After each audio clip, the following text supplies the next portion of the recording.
ماں باپ کو لگے گا اگر وہ فوت ہو چکے ہیں. کہ ہمارے ہاں تو قرآن بھی مل جاتا ہے نا جی، مدرسوں میں چلے جاؤ جی قرآن دے بھیجے، لو جی 100 قرآن لے جاؤ، لو جی 50 قرآن لے جاؤ. اتنی حماقت ہے.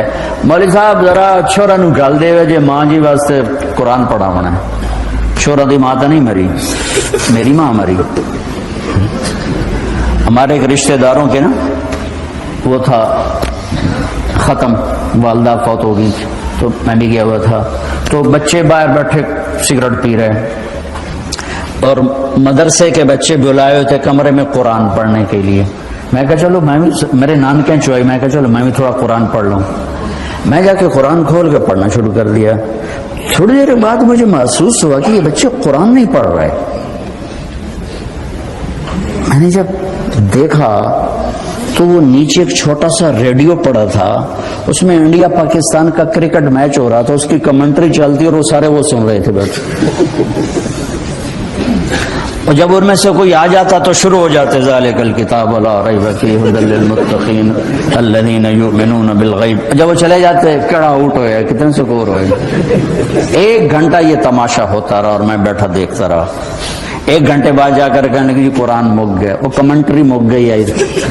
ہن کی ثواب گیا اما نو؟ کمنٹری دا ثواب گیا، قرآن دا ثواب تو نہیں گیا. کیونکہ اس پاگل نے خود ماں کے لیے پڑھنا تھا، اس نے ماں کے لیے بھی کرائے پہ قرآن لے لیں.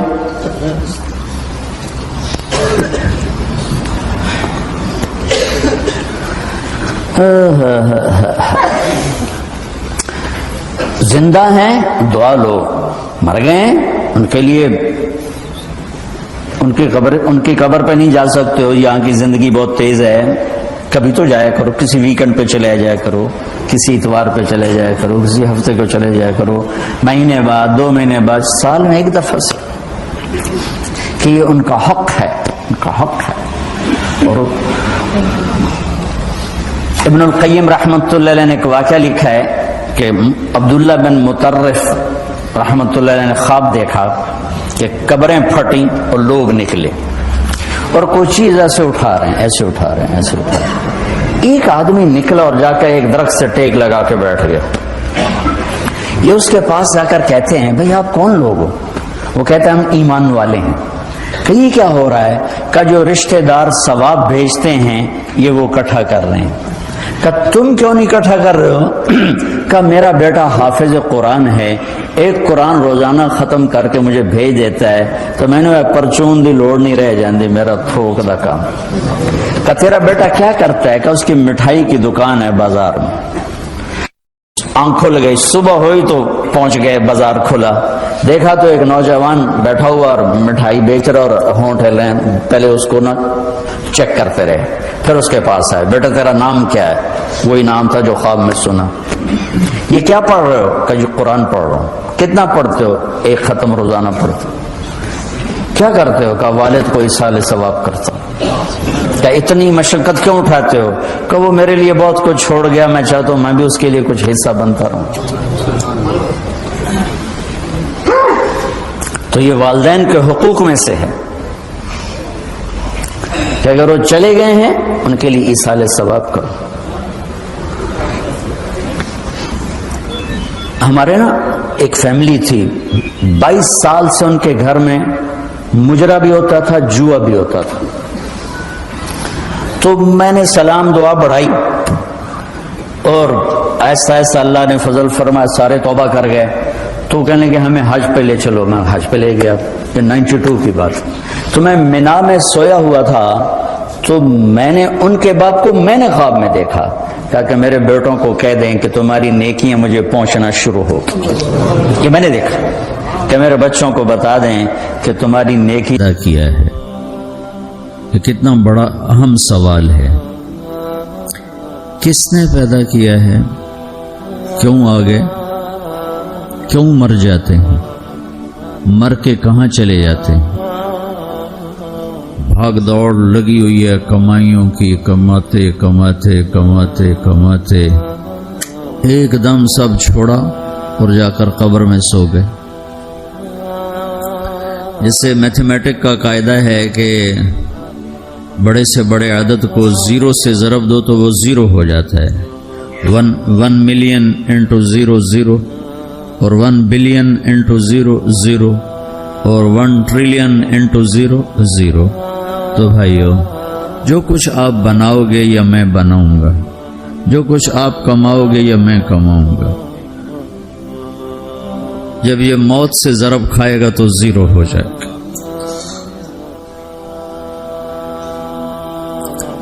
عزت، شہرت، دولت، بلندی انٹو موت زیرو. گمنامی، فقر، ذلت، پستی موت سے ضرب زیرو. حکومت، وزارت، صدارت موت سے ضرب لگی زیرو. جھونپڑا، بیماری، غربت ضرب موت زیرو. میں مکہ میں تھا جب ملک فہد مرحوم فوت ہوئے. ملک فہد کی بڑی خدمت ہے مسجد نبوی اور حرم کے لیے. تو عصر کے بعد جنازہ تھا غائبانہ، تو وہاں اعلان ہوتا ہے الصلاۃ علی المیت. جب وہ جنازہ ہوتا ہے تو کہتے ہیں بھائی میت کی نماز کے لیے سب تیار ہو جاؤ. تو میرے ذہن میں تھا کہ آج ان کا بادشاہ مرا ہے، اس کو کیا کہیں گے. تو عصر کے بعد میں کان کھڑے کر کے بیٹھا ہوا تھا کہ اب یہ کیا اعلان ہوگا. ہر نماز کے بعد تو ہم اعلان سنتے ہیں الصلاۃ علی المیت، مردہ کی نماز پڑھو. میں آج ملک فہد کا جنازہ ہونے لگا ہے تو کچھ تو لمبے چوڑے ساتھ ملائیں گے آگے پیچھے. تو بڑی حسرت ہوئی جب کانوں میں یہ آواز سنی الصلاۃ علی المیت، میت کی نماز. مرتے ہی سارے ٹائٹل اڑ جاتے، وہ ملک ہو، وزیر ہو، مولانا ہو، پروفیسر ہو، ڈاکٹر ہو، انجینئر ہو، لائر ہو، وہ بزنس مین ہو، وہ سائنسدان ہو، لیکن جب موت کے ساتھ ضرب لگتی ہے تو زیرو ہو جاتا. اسی وقت سارے ٹائٹل زیرو ہو جاتے. اور گھر والے کہتے ہیں ڈیڈ باڈی اٹھاؤ، ڈیڈ باڈی اٹھاؤ. کوئی نہیں کہتا ابا کو اٹھاؤ، کوئی نہیں کہتا اماں کو اٹھاؤ، کوئی نہیں کہتا بھائی کو اٹھاؤ. میت اٹھاؤ بھائی، میت اٹھاؤ بھائی، ڈیڈ باڈی اٹھاؤ بھائی. ساری زندگی کی محنت اگر یوں ہی ختم ہونی ہے تو اس زندگی کا فائدہ کیا ہے؟ اس کمانے کا فائدہ کیا ہے؟ اس بنانے کا فائدہ کیا ہے؟ بنا بنا تھک گئے، کما کما تھک گئے، اور پھر مر کے جا کے اتنی سی جگہ میں جا کے سو گئے. اتنا بڑا گھر بنایا اور آخر میں جا کے اتنی سی جگہ میں جا کے سو گئے. مٹی کی چادر اوڑی اور مٹی میں مٹی ہو کر قبر کا نشان بھی ختم ہو گیا. سب سے بڑا دنیا کا فتح کرنے والا چنگیز خان گزرا ہے، اس کی قبر کا نشان آج تک معلوم نہیں کہاں. تو اب یہ میں نے سوال اٹھایا ہے کہ ہمیں کس نے بنایا؟ حجاج بن یوسف کو عمر بن عبدالعزیز نے دیکھا جہنم میں، آنتیں پھٹی ہوئی ہیں، پیٹ پھٹا ہوا، آنتیں نکلی ہوئی ہیں، اور ایسے گدھے کی طرح چکر کاٹ رہا ہے. تو پوچھا کیا حال ہے؟ کہا بس ایمان کی آس پہ پڑا ہوں کہ کبھی تو اللہ جنت میں ڈال دے گا. اگر ایمان پہ خاتمہ ہو جاتا ہے اور اعمال کا ذخیرہ نہیں ہے تو اللہ کا قانون ہے جہنم.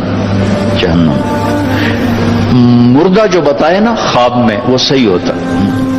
میرا ایک فرسٹ کزن، جیسے ذمہ داروں کے بچے ہوتے ہیں، ساری زندگی غفلت میں گزار دی، جوانی میں مر گیا.